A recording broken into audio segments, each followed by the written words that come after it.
Alors après Alain Juppé, je vais peut-être demander à Christian Paradis de vous exposer son point de vue aussi. Christian Paradis qui est ministre du Développement international et de la francophonie du gouvernement canadien. Je vous demande de vous installer là.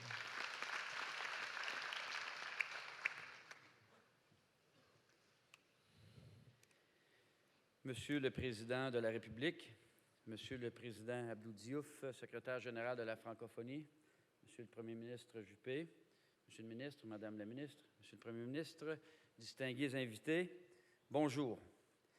C'est avec beaucoup d'enthousiasme, dis-je, que je prends part ici à ce forum et je veux tout d'abord remercier nos hôtes sénégalais d'avoir pris cette formidable initiative de créer et d'accueillir ce tout premier forum économique de la francophonie.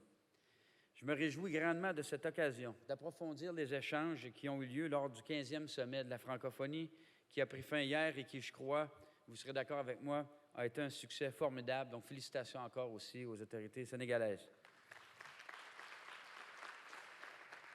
Les relations de longue date qui nous unissent dans les domaines du commerce, de l'investissement, du développement, de l'éducation et de la culture sont des fondations sur lesquelles nous pouvons concrétiser ensemble de grandes réussites économiques.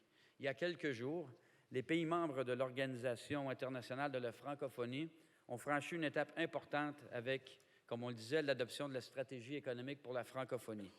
Cette stratégie apportera une meilleure cohésion au sein de l'espace francophone et contribuera à rendre le climat des affaires plus attrayant pour les prochaines années. Elle facilitera les investissements, les partenariats, on parle beaucoup de partenariats ici ce matin, les échanges commerciaux pour les entrepreneurs qui favorisera, dis-je ainsi, la création d'emplois. À titre de ministre de la francophonie, mais également en tant que ministre du Développement international, je ne peux que m'en réjouir. Le Canada a été l'un des premiers donateurs à promouvoir le rôle central de la croissance économique durable dans le développement international et il s'agit toujours d'une priorité pour notre pays.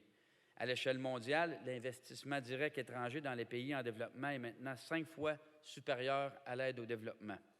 Dans les pays francophones en développement, 9 emplois sur 10 sont créés dans le secteur privé.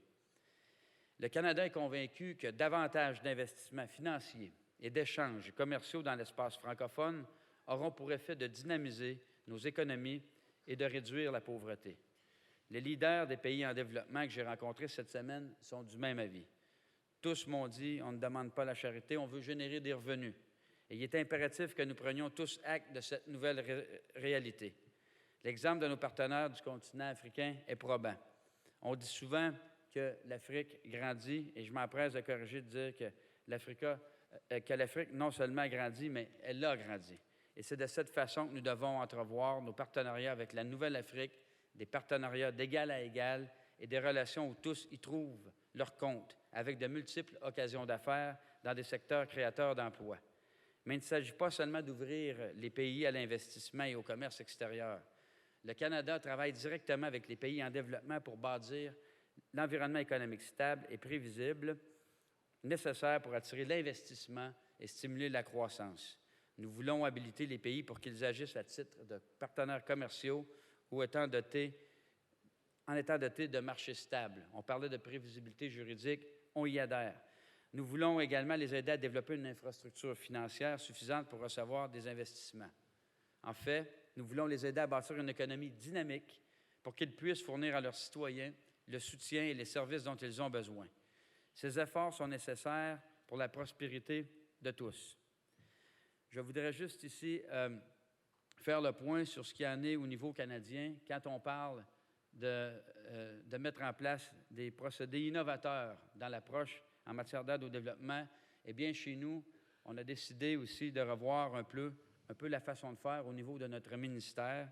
Donc, on a refondu le ministère des Affaires étrangères du Commerce avec l'ancienne Agence canadienne de développement international pour en faire le ministère des Affaires étrangères, du Commerce et du Développement. Ce qu'on cherche à faire, c'est de mailler le tout pour créer de nouvelles synergies, pour arriver à ce que mes collègues en anglais disent « smart aid », que je me permettrai de traduire librement en aide intelligente. Prendre en compte les enjeux de sécurité, les opportunités de commerce de demain, les besoins en développement ce sont tous des perspectives qui doivent être considérées dans un ensemble et non pas en silo. Et ainsi, en pratique, ce qu'on cherche à faire, c'est de doter nos ambassades de leviers pour qu'elles puissent interagir de façon efficace et d'avoir nos ambassadeurs qui puissent agir comme des présidents et directeurs généraux de compagnie.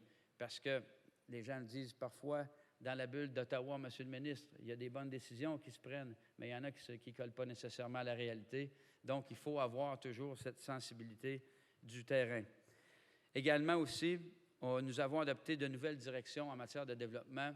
On cherche à avoir des partenariats stratégiques en ayant le secteur privé autour de la table, en ayant la société civile autour de la table, en ayant le gouvernement autour de la table, en ayant les fondations les philanthropiques et autres. Parce que, comme je dis au Canada, ce n'est pas seulement le rôle du gouvernement de réunir tous ces acteurs, c'est son devoir. Parce qu'on ne peut pas faire tout seul.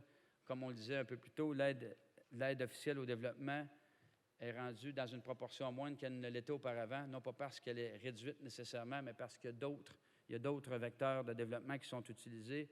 Tantôt, je faisais état du fait que le flux de capital qui est versé par les diasporas dans leur pays d'origine, eh bien, c'est 5 fois plus élevé en termes de ratio que l'aide au développement.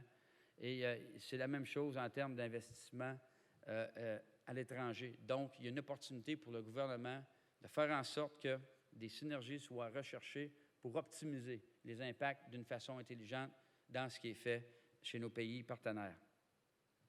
Également, la francophonie a été rajoutée dans les axes prioritaires en matière de développement. Ça fait partie de la politique étrangère de développement canadienne. J'y reviendrai un petit peu plus dans le détail. Et enfin, je vous parlais aussi de ce qu'en était pour les pouvoirs dans les ambassades, de les rendre plus autonomes et de faire en sorte, justement, qu'il y ait un meilleur échange avec les différents partenaires. Donc, je vais y aller en termes d'exemple. Pour améliorer la gestion saine et transparente dans le secteur des ressources naturelles, nous avons fondé l'Institut canadien international pour les industries extractives et le développement. Des institutions francophones réputées y participent, comme l'École polytechnique de l'Université de Montréal. Plusieurs ici souhaitent mettre en valeur les ressources minières, pétrolières et gazières, mais ne disposent pas de tous les outils réglementaires et politiques qui permettraient de tirer pleinement parti des ressources tout en tenant compte des besoins des collectivités.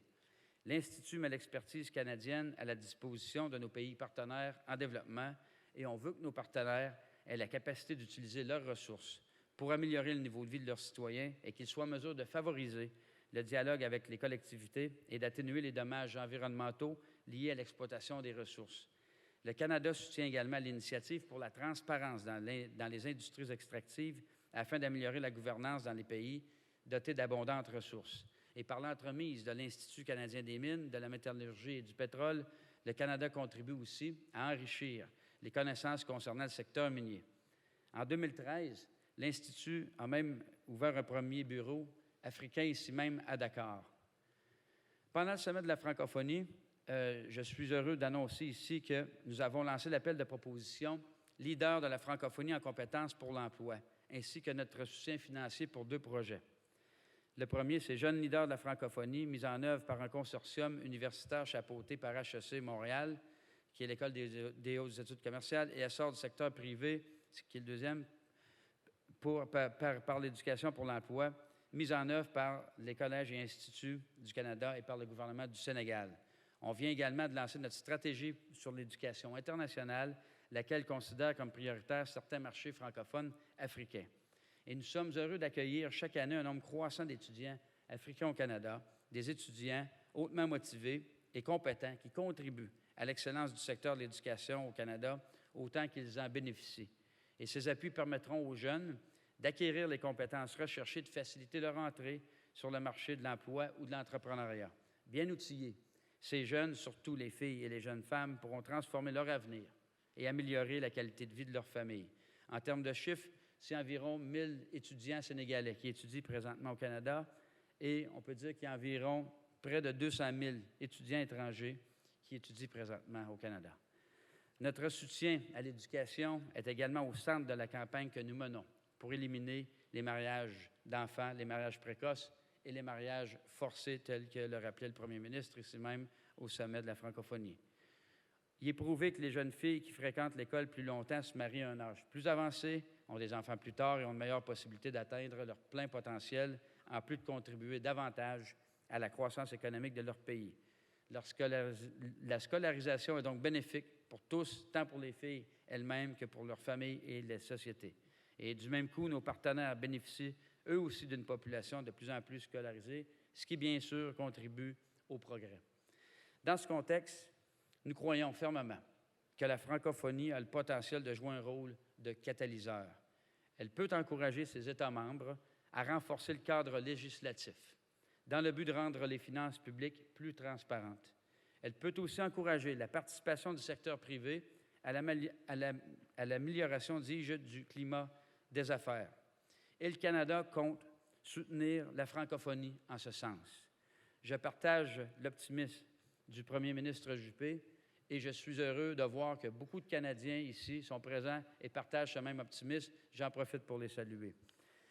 Nous entendons être des membres actifs de cette francophonie dotée d'une économie forte et durable. Le Canada est depuis longtemps un chef de file œuvrant à stimuler le commerce international, y compris dans l'espace économique francophone. Les entreprises canadiennes ont beaucoup à offrir en tant qu'investisseurs et grâce à leur approche novatrice et à leur technologie de pointe, notamment dans le secteur agricole et minier, elles contribuent au développement des collectivités où elles exercent, disent, leurs activités. Le Canada a donc mis en place des mesures visant à faciliter les partenariats et les investissements pour les entreprises qui se donnent la peine de mettre les efforts pour séduire les marchés émergents. Notamment, par l'entremise de notre plan d'action sur les marchés mondiaux, nous travaillons à ouvrir de nouveaux marchés pour les produits, services et investissements canadiens en ciblant les marchés et secteurs les plus prometteurs.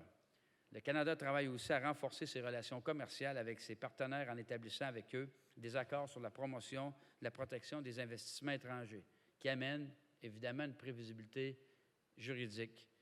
Ces accords favorisent donc l'investissement dans les pays partenaires car ils créent pour les entreprises un environnement qui est attrayant. Simplement, les accords de promotion et de protection des investissements rassurent les investisseurs et nous aspirons à en faire plus à cet égard. D'ailleurs, je suis très heureux d'annoncer qu'en marge du sommet de la francophonie, de tels accords ont été conclus avec le Sénégal, avec le Mali et puis avec la Côte d'Ivoire. Ces accords sont, selon nous, des leviers de développement prometteurs pour nos économies et pour notre prospérité future. Le Canada, lui aussi, offre une économie d'accueil où les entreprises étrangères peuvent innover, croître et réussir. Les entreprises qui investissent au Canada ont un accès préférentiel, je le rappelle, au marché nord-américain, grâce à l'ALENA, lequel représente plus de 470 millions de consommateurs. Le Canada a aussi été classé comme étant deuxième pays où il est le plus attrayant pour faire des affaires, selon Bloomberg. Donc, ce sont de l'avancement dont nous sommes très fiers et nous sommes très ouverts à l'investissement étranger. Nous sommes aussi la porte d'entrée toute désignée de ce marché pour nos partenaires de la francophonie. Nous sommes particulièrement bien positionnés afin de contribuer à établir des ponts entre la francophonie et les acteurs non francophones du développement international. Chers amis, je dois toutefois admettre que le Canada peut faire mieux à certains égards. En premier lieu, les entreprises canadiennes pourraient être beaucoup plus présentes dans les pays en développement. J'ai tenu bon nombre de tables rondes et au-delà de la macro, lorsqu'on parle d'accords de protection d'investissements étrangers, il y a d'autres choses qui peuvent être faites pour favoriser de tels investissements. On sait qu'il y a des lacunes de financement annuel dans les pays en développement. On parle de 1 500 milliards de dollars. Donc, une présence accrue bénéficierait autant aux pays en développement qu'aux entreprises canadiennes. Cette situation vécue par les entreprises canadiennes donc, s'explique en grande partie par des contraintes de financement. Elles ont toutes été claires à cet égard lors des consultations et j'en suis donc conscient. Les entreprises, évidemment, en sont conscientes et cherchent à trouver des moyens d'aller au-delà des moyens dont elles disposent. Et c'est pourquoi nous travaillons ensemble à l'heure où on se parle pour trouver des solutions. De plus en plus de gens au Canada, notamment la Chambre de commerce du Canada, croient que la création d'un mécanisme de financement de développement canadien est devenue nécessaire pour relever ce défi. Et je tire moi-même cette conclusion. Il y a un espace à combler entre les autorités ministérielles dont je dispose, que sont les subventions et contributions, et ce qu'a à offrir le secteur financier traditionnel canadien. Les mécanismes de financement du développement offrent au secteur privé des outils sur mesure comme les prêts, les capitaux propres, les garanties, l'assistance technique pour répondre aux difficultés de financement qu'éprouvent les entreprises présentes dans les pays en développement. Et lorsqu'on regarde en mode comparatif, le Canada est le seul pays du G7 qui n'a pas de mécanisme de financement du développement. C'est une situation à laquelle je tiens à remédier dans les meilleurs délais. Chers amis, tout ce qui précède me permet de conclure que l'avenir de la francophonie est des plus prometteurs. La francophonie représente plus de 220 millions de personnes. Elle compte déjà pour environ 15 du PIB mondial. Elle offre un immense potentiel de croissance de 60 de sa population francophone étant âgée de moins de 30 ans et son potentiel économique est donc indéniable et considérable, mais il est trop souvent sous-estimé. L'adoption de la stratégie économique de Dakar est donc un moment historique pour les États francophones. On écrit l'histoire ici aujourd'hui, une histoire qui aidera à propulser vers une dynamique économique forte. Mais on en a encore à faire, on a fort à faire pour que l'économie soit maintenue comme étant une composante incontournable de la francophonie, ainsi qu'une source de prospérité pour tous ses participants. Et c'est pourquoi il nous incombe à tous de faire en sorte que cette stratégie soit toujours propulsée par une dynamique. Pour atteindre notre plein potentiel, nous devons continuer d'investir dans les pays de la francophonie, de promouvoir l'éducation, la transparence et le libre accès au marché. Nous devons aussi nous assurer d'un secteur privé florissant et dynamique, à même d'être le moteur de la croissance économique durable et faisant partie intégrante des programmes de développement. On doit créer des conditions stables, sécuritaires et propices aux échanges commerciaux et aux investissements afin d'élever les collectivités au-dessus du cycle vicieux de la pauvreté et de s'assurer que tous soient gagnants, que tous trouvent leur compte dans cette relation. Et dans ce mouvement solidaire, le Canada répond présent pour les pays francophones en développement. La croissance économique durable est ce qui engendre le véritable développement social et humain qui permettra de lutter efficacement contre toutes les formes d'injustice et de pauvreté. Et je suis convaincu que des événements tels que le forum d'aujourd'hui peuvent nous aider à travailler ensemble afin d'atteindre notre plein potentiel et je suis heureux d'en faire partie. Donc, chers amis, créons une francophonie forte, solidaire, à la hauteur de nos aspirations et on peut en être fiers. Et sur ça, je veux remercier encore une fois tout le monde pour m'avoir offert l'opportunité de partager la perspective canadienne ici. Merci beaucoup.